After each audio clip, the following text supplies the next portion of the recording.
Bismillahirrahmanirrahim. Assalamualaikum warahmatullahi wabarakatuh. Innal hamdalillah nahmaduhu wa nasta'inuhu wa nastaghfiruh wa na'udzu billahi min shururi anfusina wa min sayyiati a'malina. Man yahdihillahu fala mudilla lahu wa man yudlil fala hadiya lahu. Asyhadu an la ilaha illallah wahdahu la syarika lahu wa asyhadu anna Muhammadan 'abduhu wa rasuluh khataman nabiyyin wa la nabiyya ba'dahu, amma ba'd. Tiada kata yang pantas kita ucapkan, tiada kata pantas kita ucapkan di malam hari ini melainkan rasa syukur kita kepada Allah Subhanahu wa taala yang telah memberikan kita rahmat dan karunia-Nya sehingga kita dapat berkumpul untuk menempuh ilmu di jalan Allah Subhanahu wa taala.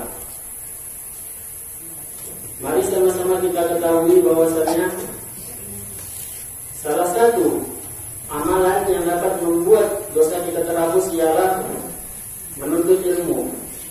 Allah Subhanahu wa taala berfirman dalam Al-Qur'an surah An-Nisa ayat 100.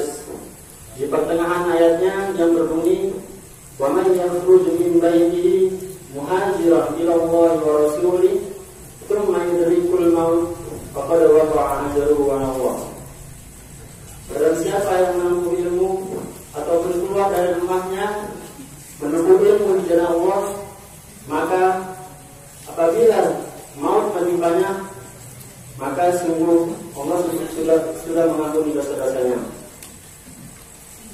Kalau pula selawat dan salam marilah kita curahkan kepada Rasulullah Sallallahu Alaihi Wasallam yang telah membawa kita dari zaman jahiliyah menuju zaman Islamnya sampai sekarang ini. Baiklah, sebelum memulai acara kita ini, mari sama-sama kita buka acara ini dengan melafazkan al-basmalah. Baiklah, acara selanjutnya ialah tausiah dari Ustaz Irsyad. Kepada Ustaz Irsyad, kami persilahkan dengan segala hormat.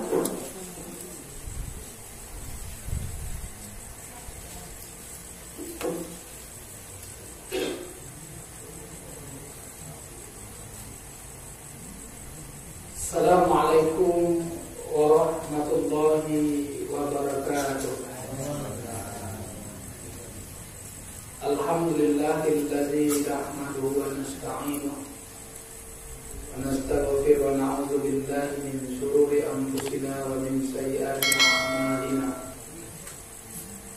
May yahdihillahu fala mudilla lahu wa may yudlil fala hadiya lahu. Asyhadu an la ilaha illallah wahdahu la syarika lahu wahidul haqqil mubin. Wa asyhadu anna Muhammadan 'abduhu wa rasuluh sadiqul wa'dul amin. Allahumma shalli wa sallim ala hadzal nabiyil karim wa ala alihi wa sahbihi ajma'in. Allah ta'ala fil Qur'anil Karim, a'udzu billahi minasy syaithanir rajim. Bismillahirrahmanirrahim. Alladzina yanquduna 'ahdallahi min ba'di mitsaqih wa yaqta'una ma amara Allah bihi an yusala wa yufsiduna fil ardi ulaika humul khasirun. Alladzina amanu in ja'akum fasiqun binaba'in fatabayyanu an tusibu qauman bijahalatin fatasbihu ala ma fa'altum nadimin. Bapak pimpinan peranting beserta anggota dan jemaah Masjid Taqwa Muhammadiyah Dalam Terjun, Ibu Aisyah beserta adik-adik kami para pemuda Muhammadiyah yang insyaallah habis bisa nanti juga akan melaksanakan pengajian. Pertama dan utama sekali tentu kita bersyukur kepada Allah. Alhamdulillah pada malam hari ini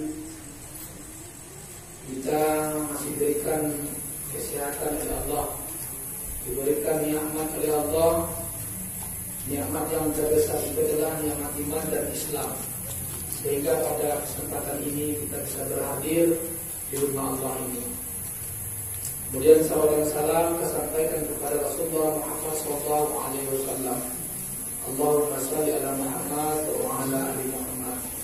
Mudah-mudahan kita hamba-hambanya yang akan selalu mendapatkan syafaat atau pertolongan dari Allah di yaumil akhir nanti. Bapak, ibu-ibu serta saudara sekalian, adik-adik kami yang dimuliakan oleh Allah. Malam hari ini Rabu malam Kamis. Kalau tanggal Hijriah ya, kita berada di tanggal 12 Rabiul Awal. Karena memang besok tanggal 29 tanggal merah. Kalau di bulan Hijriah itu kan malam. Maghrib tadi sudah terhitung tanggal 12 Rabiul Awal. Malam 12 Rabiul Awal ini di dalam sejarah Islam, Sirah Nabawiyah disebut dengan tanggal atau malam lahirnya Nabi kita Muhammad Rasulullah SAW. Cuma harinya saja yang berbeda. Kalau Rasul itu lahir hari Senin ya, kalau besok berarti hari Kamis. Kalau ibu jemaah yang muliakan oleh Allah, pada kesempatan ini kajian dari kita adalah kita akan membahas Al-Quran surat Al-Hujurat ayat yang ke-6 yang kita bacakan tadi. Kalau kita lihat konteks ayat ini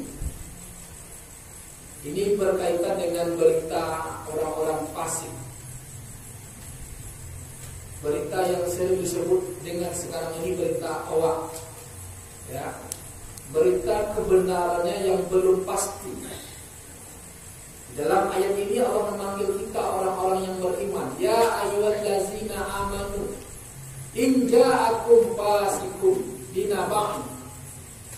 Hai orang-orang yang beriman, kata Allah, apabila datang kepada kamu seorang fasik binaba'in, membawa berita. Jadi Bapak Ibu jemaah yang dimuliakan oleh Allah, Allah mengingatkan kita. Kenapa? Karena orang-orang beriman ini menjadi target atau menjadi serangan bagi orang-orang yang tidak suka dengan agama Allah. Karena memang sejak zaman ya, ketika Nabi Adam saja itu sudah ada orang tidak suka dengan Nabi Adam. Ya. Dia merasa dia lebih hebat daripada Nabi Adam. Siapa itu? Iblis. Dia tidak suka dengan kebenaran Allah. Ya kena kedengkian dialah, makanya dia tidak suka. Begitu juga dengan Nabi kita, Nabi Muhammad Rasulullah SAW. Ketika Rasul itu menyebarkan agama Islam, banyak orang yang tidak suka. Sehingga ada filosofi yang sering disebutkan oleh orang, di mana ada Nabi Muhammad, di situ ada Abu Jahal. Jadi diibaratkan di mana ada kebaikan, pasti di situ ada kejahatan atau keburukan. Di setiap yang kita lakukan, ya, kalau itu baik, maka orang tidak suka. Nah, salah satu yang tidak suka itu adalah fasikun, orang-orang fasik. Orang-orang fasik ini kalau kita lihat di dalam kamus besar bahasa Indonesia, artinya ya keluar dari sesuatu, atau itu secara bahasanya. Kalau secara istilah ya, kita melihatnya orang yang menyaksikan sesuatu, namun ketika ia menyaksikan sesuatu itu dia tidak mau meyakininya dan tidak mau menjalankannya. Ketika dia tahu bahwa itu benar, dia tahu sebenarnya sesungguhnya itu benar, tapi kebenaran yang ia ketahui itu tidak mau ia menjalankannya, ya, dan tidak mau ia meyakininya. Itu dia fasik kalau secara istilah. Nah, tapi dalam konteks ayat ini Bapak Ibu sekalian, Allah Subhanahu wa taala mengingatkan kita bahwa akan ada orang-orang yang membawa berita kepada kita. Ketika ada orang yang membawa berita kepada kita, berita itu jangan langsung kita terima. Ini kan banyak orang sekarang begitu. Apalagi Bapak Ibu jemaah yang dimuliakan oleh Allah, dengan kemajuan teknologi hari ini banyak orang yang terjebak. Ya, ketika kita menerima WA dari seseorang, kemudian kita lihat itu bagus, kita share saja. Nah, ini juga hati-hati, apalagi kita orang-orang sunnah, orang-orang Muhammadiyah ini kan orang-orang sunnah, orang yang pengamalannya itu merujuk kepada Al-Quran dan Sunnah Rasul. Kadang-kadang kita tak baca, asal share saja beritanya. Ya, ini juga sesuatu yang merusak kita. Rusak kita kalau kita yakini sebuah berita itu langsung tanpa kita teliti kebenarannya. Maka kata Allah, fatabayyan, maka teliti dulu, ya, periksa terlebih dahulu berita yang dibawa itu. Dan kita hati-hati Bapak sekalian dengan undang-undang IT yang saat sekarang ini yang sudah diberlakukan di negara kita. Banyak orang terjebak dengan kasus itu. Kemarin ketika ada aksi, hanya hati-hati kita. Sekarang kan musimnya aksi demo ini, ya kan? Undang-undang Cipta Kerja. Ya, kalau istilah, saya takut juga karena diapakan ya. Ada istilahnya dari Gus Nur itu ya. Cilaka ya. Nah, cilaka itu kan kalau bahasa kasarnya kan cilaka. Kurang elok bahasanya itu ya. Tapi artinya cipta lapangan kerja, itu cilaka ya, cipta lapangan kerja. Itu banyak sekarang. Gus Dur itu kan seorang ustadz yang kondang, yang berdakwah kemana-mana, sekarang sedang sekolah dia, ya, ditangkap. Kemarin ada seorang warga kita juga, ya, Bang Khairul Amri, kami biasa manggil dia Bang Khairul Amri. Beliau ketua kami ya, Aliansi Menyelamatkan Indonesia itu ya, Kota Medan, yang juga hari ini ditahan, ya, dibawa ke Jakarta, ke Mabes Polri. Kasus yang ditugakan kepada dia juga terkait dengan berita hoax ini juga, karena ada berita yang di-share, kemudian berita itu dikaitkan dengan undang-undang IT, kemudian dituduhlah dia sebagai provokator dari aksi. Bahaya. Apalagi sempat dia mengimpun sumbangan. Ini tiap juga kita Pak. Kita kan sering mengimpun sumbangan kan. Jadi kalau sumbangan itu sampai disalahgunakan, itu bisa dianggap kita sebagai pendonor dari sebuah anggaran. Makanya kenapa Muhammadiyah itu sekarang ini lagi menggiatkan lazisme itu secara hukum. Lazisme itu punya kekuatan karena ada izin dari pemerintah, ya kan? Makanya kalau ada lembaga-lembaga kita, contohnya kalau internal kita kan tidak masalah kita minta sumbangan. Tapi kalau kita share kepada publik, ke media, itu nanti kalau ada orang yang jahat tidak suka dengan kita, dilaporkan kita, bisa saja kita terkena dengan undang-undang yang disebut dengan kalau mengambil sesuatu itu tanpa izin, bukan. Yang sekarang juga ada undang-undangnya, kalau kita mengutip pungli. Itu ada undang-undang juga. Jadi hati-hati kita sekarang ini memang fatabayyan itu perlu. Makanya tak salah Allah mengingatkan kita, ya. 1442 tahun yang lalu Allah sudah mengingatkan kita, luar biasa itu. Sudah 15 abad lamanya Allah ingatkan kita, fatabayyan ini ketika ada sesuatu yang disampaikan kepada kita, jangan kita terima langsung, maka fatabayyan dulu, periksa, teliti dulu kebenarannya. Nah, itu yang berkaitan dengan ayat Allah di dalam Al-Quran surat Al-Jannah. Nah, pertanyaan kita Bapak Ibu jemaah yang dimuliakan oleh Allah, siapa itu orang fasik? Banyak ayat sesungguhnya menjelaskan dalam Al-Quran terkait dengan orang-orang fasik ini. Tapi paling tidak di dalam Al-Quran surah yang kedua ayat yang ke-26, 27 dan 28 situ bisa kita ambil siapa saja orang-orang fasik yang dikatakan oleh Allah. Karena ayatnya innallaha la yastahi an yudriba masalan ma ba'datan fa ma fawqa fa ammal ladzina amanu fa ya'lamuna annahu al-haqqu min rabbihim Wa ammal ladzina kafaru fayaquluna madza aradallahu bihadza yudillu bihi katsira wa yahdi bihi katsira wa ma yudillu bihi alal fasikin. Allah jelaskan di situ. Fasikin ini siapa? Alladzina yanquduna ahdallah min ba'di mitsaqih. Yang pertama, orang-orang fasik itu yang membawa berita itu adalah orang-orang yang mengingkari janjinya. Kalau ada orang yang mengingkari janji, itu salah satu ciri-ciri orang fasik. Hati-hati kita.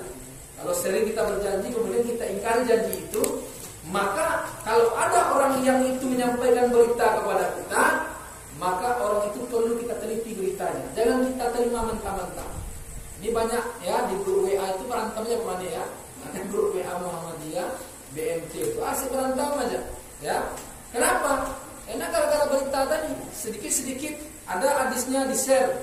Padahal kita sudah saya bisa sampaikan ya, grup media, grup WhatsApp itu atau WA itu boleh. Seharusnya itu digunakan untuk media dakwah bagi kita. Kalaupun kita mau men-share berita-berita atau ceramah-ceramah agama, teliti dulu ceramah agamanya. Jangan asal dikirim aja. Ini yang sering kita terjebak. Padahal kita mengaku orang sunnah. Orang sunnah ini mengikat dengan Al-Quran dan sunnah. Yang kita upayakan adalah bagaimana meniru, berlaku dari Rasulullah SAW. Maka tidak mudah kita menyampaikan sesuatu dan menerima sesuatu dari orang yang menyampaikan. Maka harus kita teliti terlebih dahulu. Terutama orang fasik yang kita katakan tadi, orang yang suka berjanji. Ini kan musim janji sekarang nih Pak, ya, pilkada Kota Medan. Nah, hati-hati kita, ya kan?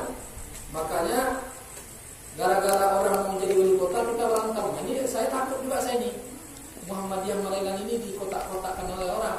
Karena ada indikasinya begitu Pak Mani, ya kan? Ada indikasinya begitu. Makanya berbeda dia. Kan ada juga pertanyaan. Ada kawan saya mau memakai gedung dakwah untuk apa? Untuk sosialisasi, ya kan? Tapi dipasang gambarnya dengan calon. Jadi beda dia sosialisasi dengan kampanye. Kalau kampanye itu yang membawa orang kemudian kita kenalkan ke orang lain, itu kampanye namanya. Kok sosialisasi menyampaikan sesuatu, ya, yang sesuatu itu tidak ada di situ. Mungkin contoh, bagaimana kita datang memilih tanggal 9 Desember 2020. Itu bentuk sosialisasi namanya. Memberitahu kepada orang bahwa tanggal 9 Desember itu adalah pelaksanaan pemilu kada. Itu hati-hati kita Bapak sekalian. Dengan berita-berita awal ini sekarang harus kita teliti. Banyak orang yang hancur rumah tangganya antara seorang suami dengan istri berpisah. Kenapa? Karena berita awal. Sampaikan oleh orang. Ini Pak, apa namanya, Pak Dayal ini, contoh nih ya, dan pulang marah sana, ajo ya kan. Nah, ini sering ke masjid. Kenapa sering ke masjid? Ternyata ada seorang ibu-ibu yang dia dekati. Sampai berita ini di rumah. Percaya pula ibu itu. Betulan ibu ini enggak pula orang Asia. Pantas saja Bapak rajin ke masjid ya. Sesuatu nyumbang situ. Ini kan bisa aja. Padahal berita yang disampaikan oleh orang ini tidak benar. Makanya itu Allah ingatkan kepada kita fatabayan tadi. Itu satu. Jadi orang-orang fasik itu kata Allah adalah orang-orang yang alladzina yanquduna ahbab, orang yang berjanji, yang suka berjanji namun janjinya tidak ditepati. Ini satu, ya. Itu yang pertama yang dikatakan oleh Allah Subhanahu wa taala terkait dengan orang-orang fasik. Yang kedua, Bapak Ibu jemaah yang dimuliakan oleh Allah, yaitu ayyusala, ya. Orang-orang yang suka memutus. Apa yang diputusnya? Hubungan. Ya. Hubungan. Keakrabannya. Kan sikit-sikit kita merajuk, ya, karena tersinggung. Kenapa tersinggung? Iyalah sebentar saya dihinanya, ya, atau sebentar saya dijelek-jelekkannya. Itu dia memutuskan hubungan. Makanya dalam persoalan memutuskan hubungan ini Bapak Ibu jemaah yang dimuliakan oleh Allah, banyak juga ayat menjelaskan kepada kita, ya. Orang yang memutus hubungan silaturahim itu adalah bagian daripada salah satu kezaliman.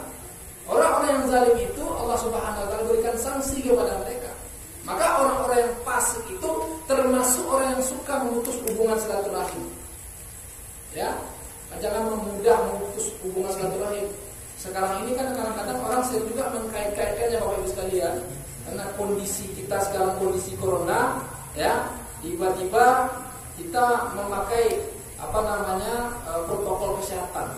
Salah satu protokol kesehatan itu kan jaga jarak, ya, pakai masker, cuci tangan, jaga jarak, ya. Bahkan ada orang yang dalam bahasa kita gak sadis. Sadisnya begini, dia tidak mau bertemu dengan orang lain. Kalau datang orang bertamu ke tempat dia, ya, mungkin belum terimanya. Lantas kita mengatakan, ini orang ini suka kali memutuskan hubungan silaturahim. Itu salah kita. Yang dimaksud dengan memutuskan hubungan silaturahim itu bukan dengan seperti yang kita katakan tadi, tetapi memang sengaja untuk memutuskan hubungannya, tidak mau bersapa, ya. Mungkin kita hidup bertetangga, tiba-tiba, ya, karena kita tersinggung dengan tetangga kita, lantas kita tak mau saja menegur dia. Itu termasuk orang-orang fasik, ya. Maka sesungguhnya yang dikatakan oleh Allah Subhanahu wa taala ini adalah orang yang memutuskan hubungan silaturahim dengan sengaja, ya. Karena memutuskan hubungan silaturahim ini Bapak Ibu jemaah yang dimuliakan oleh Allah, banyak penyebabnya, ya. Banyak latar belakangnya. Maka ketika kita memutuskan hubungan silaturahim dengan seseorang, segera kita minta maaf. Karena sesungguhnya orang yang meminta maaf itu, kata Rasulullah, lebih utama daripada orang yang memaafkan. Orang yang memaafkan itu lebih utama daripada minta maaf. Jadi kalau ada kita menyinggung perasaan orang lain, kita maafkan orang itu. Ini ada dasarnya Bapak Ibu jemaah yang dimuliakan oleh Allah. Dulu ada satu peristiwa di zaman Rasulullah Sallallahu Alaihi Wasallam, antara pertengkaran antara Abu Bakar Siddiq dengan Umar bin Khattab. Jadi Umar ini orangnya kan dia bahasanya ya, tegas, disiplin, keras. Kemudian Abu Bakar orangnya ramah, lembut. Suatu kali Umar ini pernah menyinggung perasaan Abu Bakar. Kemudian Abu Bakar merasa karena Umar sedang menyakiti perasaannya, dia tidak mau menegur Umar. Lantas terdengar peristiwa ini oleh Rasulullah, ditanya oleh Rasulullah ke Abu Bakar, Abu Bakar, kenapa engkau tidak tegur sapa dengan Umar? Dijawab oleh Abu Bakar, Umar ini pernah menyakiti perasaan saya Rasulullah. Kalau begitu kenapa engkau tidak mau menegurnya? Saya tidak akan mau menegur dia kalau dia tidak minta maaf kepada saya. Kira begitu.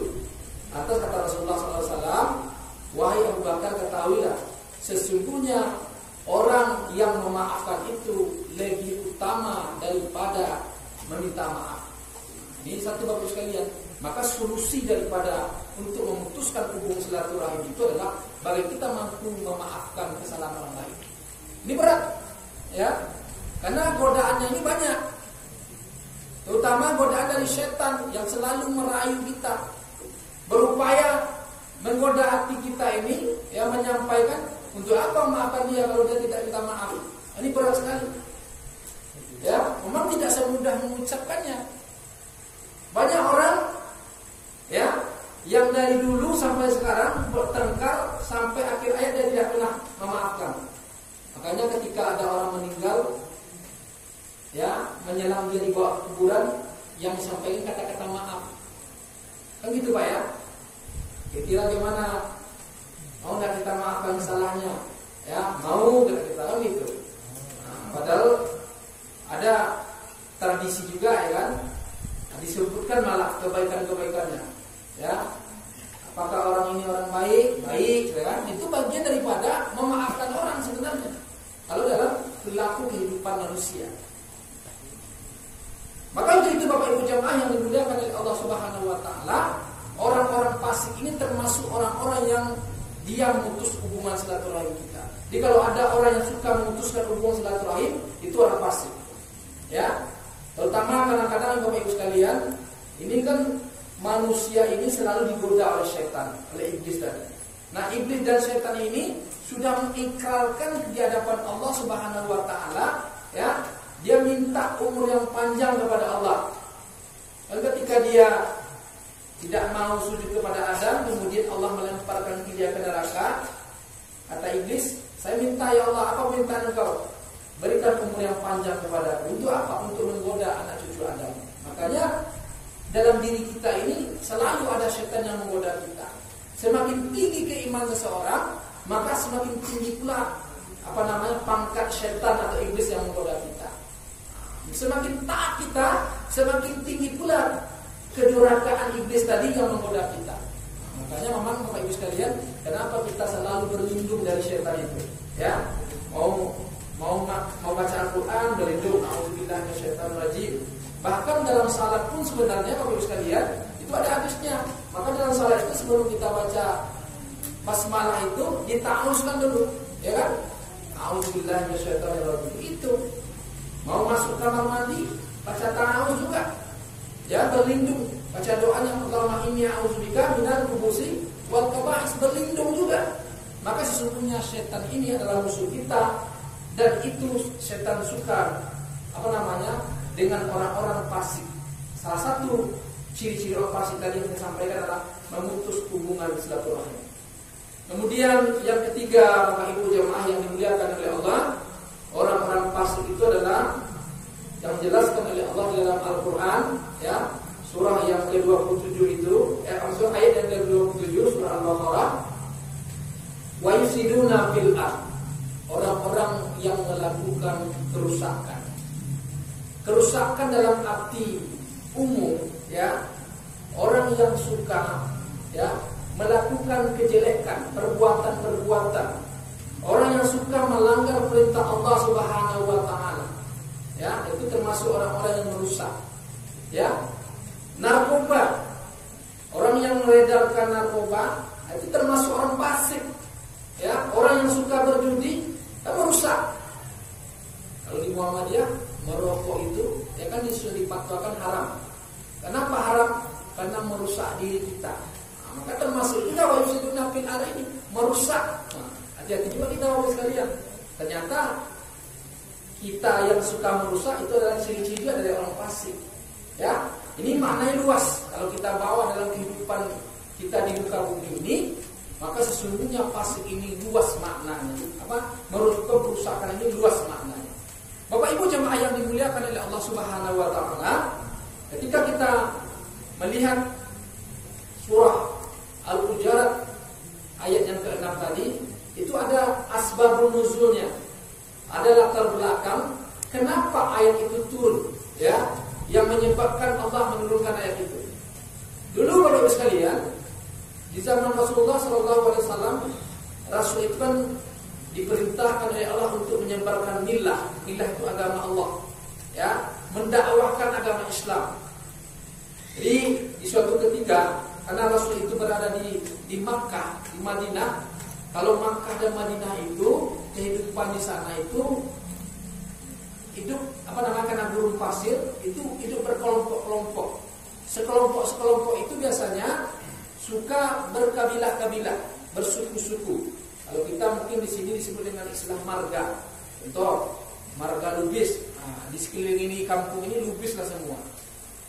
Damani, sekeliling Damani di kampung itu Damani lah semua contohnya kan. Kalau Damani ini biasanya di Siantar banyaknya. Banyak situ Pak ya. Nah, contohnya begitu.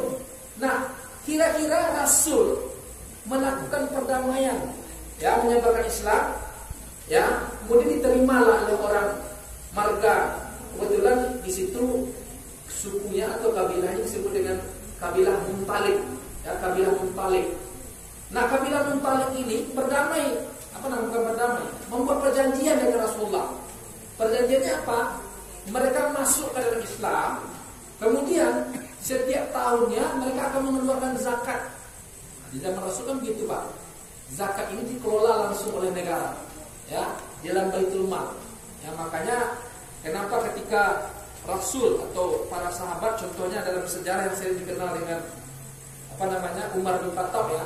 Ketika Umar bin Khattab itu kan sering dia berusukan Pak. Sekarang kan berusukan nama istilahnya. Turun ke masyarakat. Kemudian dilihat oleh Umar bin Khattab, ada orang yang tidak makan, ya, orang yang sedang merebus belanga, ya. Belanga itu ada batu di dalamnya dengan air, ya. Anaknya menangis sampai anaknya tertidur,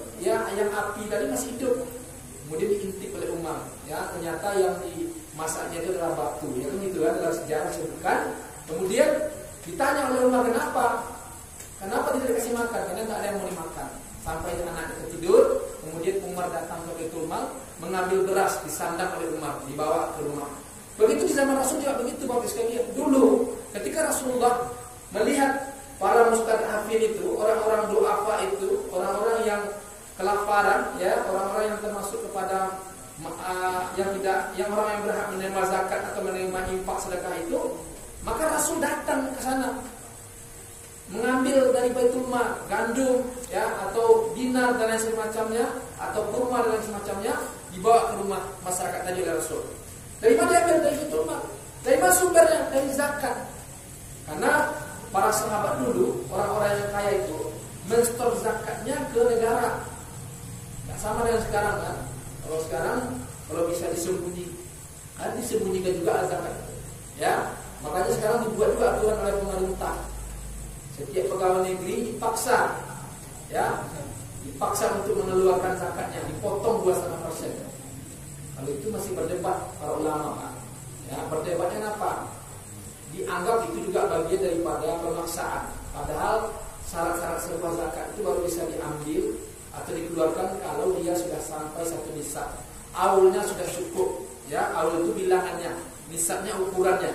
Kalau berapa 1 nisab itu, ya?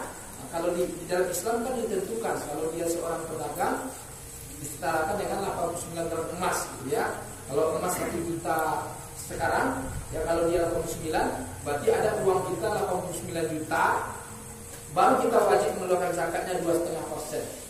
Kalau 2,5% itu kan 1 juta 2.500, 25.000 ya, 1 juta 25.000, 2,5% dikalikan 89.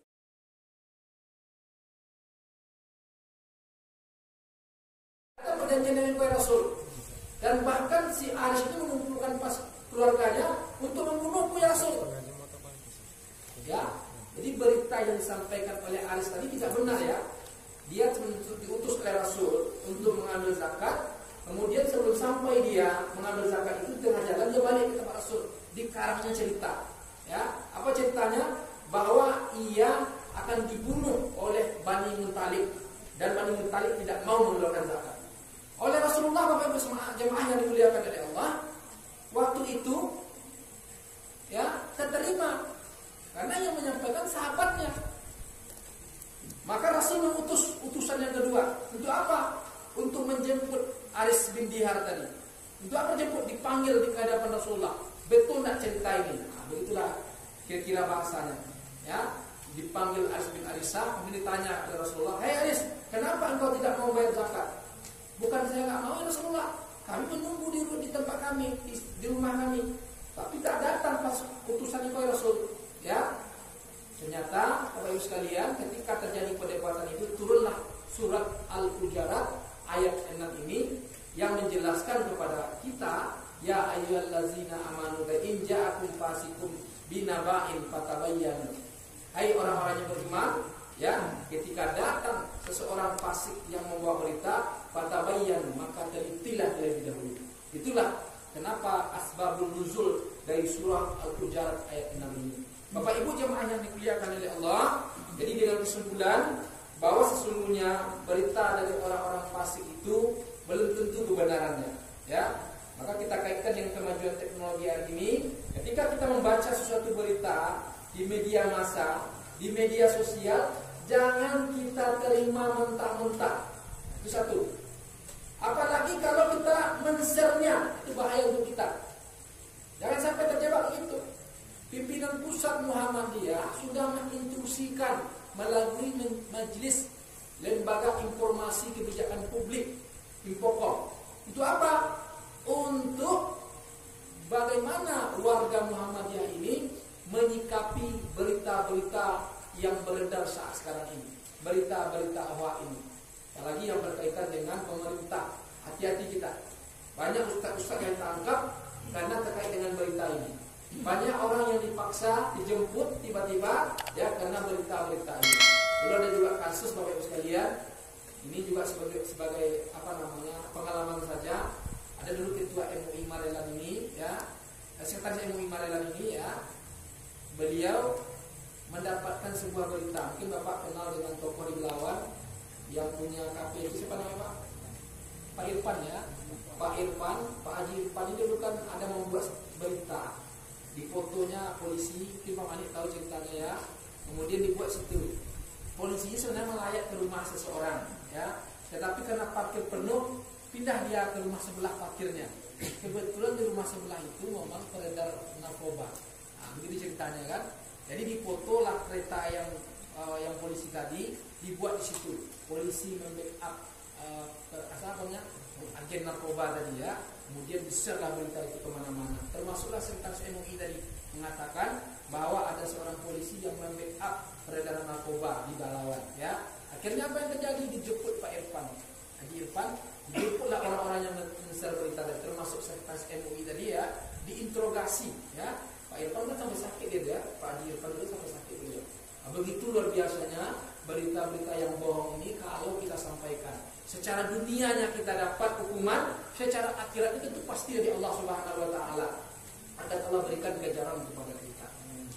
Bapak Ibu jemaah yang dimuliakan oleh Allah, saya kira ini kajian kita pada hari ini pengantar. Kalau ada yang bisa kita diskusikan silakan ya, sebagai bagian daripada diskusi kita pengantarnya, kajian kita terkait dengan berita awak atau orang-orang fasik. Silakan Pak, kalau ada pertanyaan sampai dua. Mumpung waktu kita masih ada.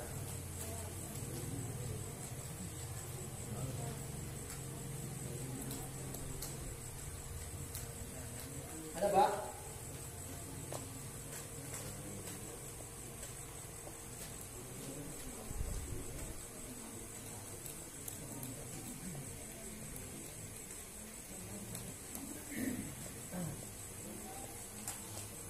Ada? Mudah ada pertanyaan? Ada? Ibu-ibu? Pas ya? Kalau udah pas kata Bazul, pas lagi ya? Baik, kalau memang tidak ada, kita lanjutkan acara kita dengan gerakan amal saleh ya. Baik, dengan mengucapkan Bismillahirrahmanirrahim, gerakan amal saleh kita buka. Silakan.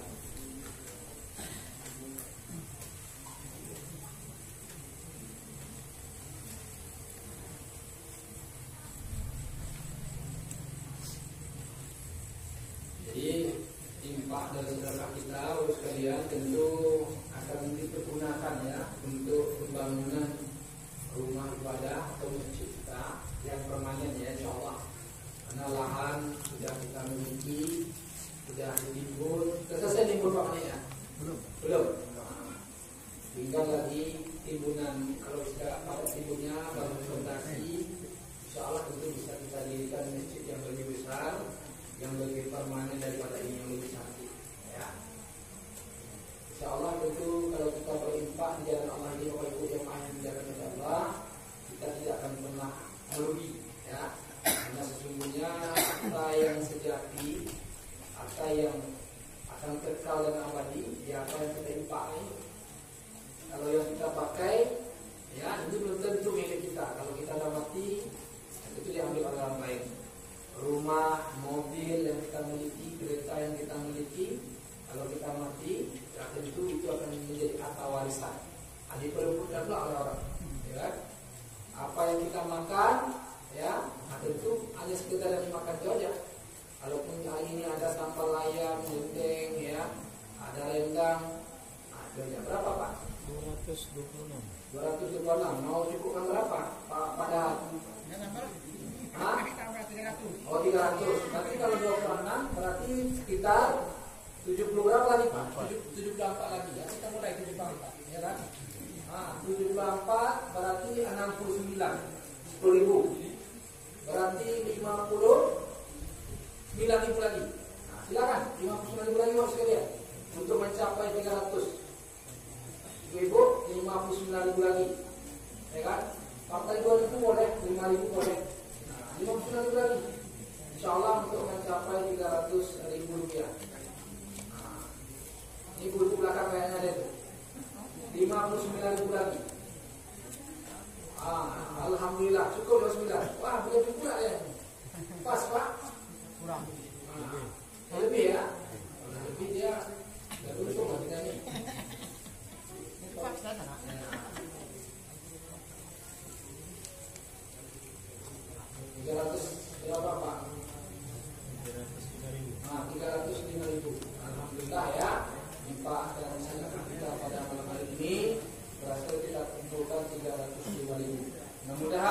dibalasi oleh Allah Subhanahu wa taala dengan kebaikan-kebaikan, dan insyaallah besok rezeki kita ditambah oleh Allah Subhanahu wa taala.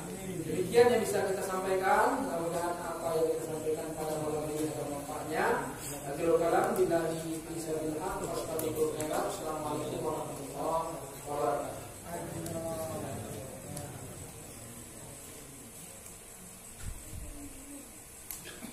Terima kasih, sama-sama kita ucapkan kepada Ustaz yang mana telah membawakan ceramah tentang pentingnya tabayun terhadap berita orang-orang fasik. Karena itu telah selesai acara kita. Marilah sama-sama kita tutup acara kita ini dengan melafazkan hamdalah.